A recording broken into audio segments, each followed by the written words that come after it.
राजस्थान की 12 जिले की अंतर विधानसभा सीट पर होने वाले उपचुनाव की जंग अब तेजी से आगे बढ़ रही है। सोमवार को कांग्रेस के दिग्गज नेता प्रमोद जैन भाया के नामांकन के बाद मंगलवार को यानी आज कांग्रेस से बागी हुए युवा नेता नरेश मीणा ने निर्दलीय प्रत्याशी के रूप में अपना नामांकन पत्र दाखिल कर दिया है। नरेश मीणा की इस एंट्री से जहां इस उपचुनाव में त्रिकोणीय मुकाबले की स्थिति बन गई है और इस अवसर पर हजारों की संख्या में समर्थक और आमजन भी उपस्थित थे। यह रैली अंता में अब तक की सबसे बड़ी नामांकन रैली मानी जा रही है, जिसने पूरे इलाके में उत्साह और राजनीतिक हलचल भी पैदा कर दी है। नरेश मीणा जो कांग्रेस से निष्कासित होकर इस वार्ड निर्दलीय उम्मीदवार के रूप में मैदान में उतरे हैं, उनको लेकर जनता में भारी विश्वास देखा गया है।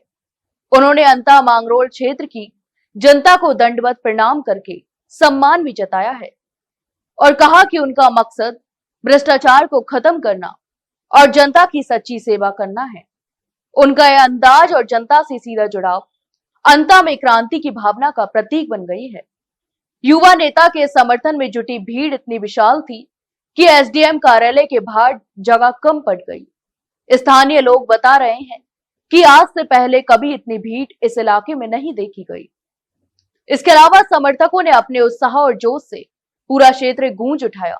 बड़ी संख्या में ग्रामीण, युवा और महिला वर्ग भी नरेश मीणा के समर्थन में उपस्थित रहे। राजनीतिक एक्सपर्ट्स का कहना है कि नरेश मीणा की इस रैली ने अंता उपचुनाव की सियासी तस्वीर बदल दी है। कांग्रेस से निष्कासित होकर अपने आप को त्रिकोणीय मुकाबले में प्रमुख खिलाड़ी के रूप में स्थापित किया है। इस रैली ने साफ संकेत दिया है कि जनता में उनके प्रति भारी विश्वास और समर्थन भी मौजूद है। इस रैली के दौरान नरेश मीणा ने अपने समर्थकों को संबोधित करते हुए कहा कि उनका लक्ष्य केवल चुनाव जीतना नहीं, बल्कि अंता में विकास, पारदर्शिता और भ्रष्टाचार की समाप्ति सुनिश्चित करना है। उन्होंने आश्वासन भी दिया कि अगर वे चुने गए तो जनता की समस्याओं को प्राथमिकता देंगे और प्रशासनिक तंत्र को मजबूत भी करेंगे। सियासी हलकों में यह रैली काफी चर्चा का विषय बनी हुई है। विपक्षी दलों और स्थानीय नेताओं ने भी इस विशाल जनसैलाब को नोट किया। ट्विटर और अन्य सोशल मीडिया प्लेटफॉर्म पर अंता मांगे नरेश मीणा और नरेश मीणा जैसे हैशटैग भी ट्रेंड करने लगे हैं। इसने नरेश मीणा की लोकप्रियता और जनता में उनके लिए बढ़ते समर्थन को स्पष्ट रूप से दर्शाया है। अंता के लोग इस दिन को यादगार बता रहे हैं। उन्होंने कहा कि नरेश मीणा का यह नामांकन और रैली उनके लिए प्रेरणा और उम्मीद की किरण लेकर आई है।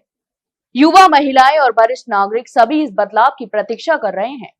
कुल मिलाकर अंता विधानसभा सीट पर नरेश मीणा का नामांकन न केवल राजनीतिक हलचल का केंद्र बना, बल्कि जनता और उम्मीदवार के बीच सीधा संवाद स्थापित करने का भी अवसर रहा। यह रैली साबित करती है कि इस उपचुनाव में जनता की भूमिका निर्णायक होगी और नरेश मीणा के नेतृत्व में अंता में बदलाव की उम्मीदें जागी हैं। आप इस पूरे मामले पर क्या सोचते हैं, हमें कमेंट बॉक्स में कमेंट करके जरूर बताएं। वहीं वीडियो को लाइक और शेयर जरूर करें और हाँ, चैनल को सब्सक्राइब करना ना भूलें। फिलहाल के लिए इतना ही। जल्द मिलते एक नई जानकारी के साथ, तब तक के लिए नमस्कार।